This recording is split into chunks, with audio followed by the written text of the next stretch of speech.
Motif sakit hati di balik perampokan rumah dinas Wali Kota Blitar dari perspektif kriminolog Universitas Airlangga. Motif sakit hati diduga mendasari terjadinya peristiwa perampokan rumah dinas Wali Kota Blitar. Peristiwa kriminalitas yang satu ini menjadi sorotan mengingat merampok sebuah rumah dinas merupakan sesuatu yang tidak biasa.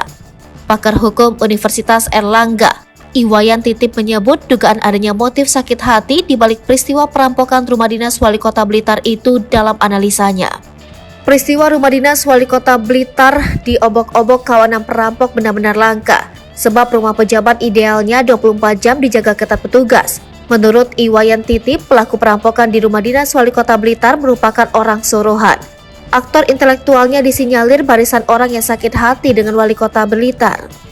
Nah, disinyalir rasa dendam itu dibalas dengan bungkus aksi kriminalitas.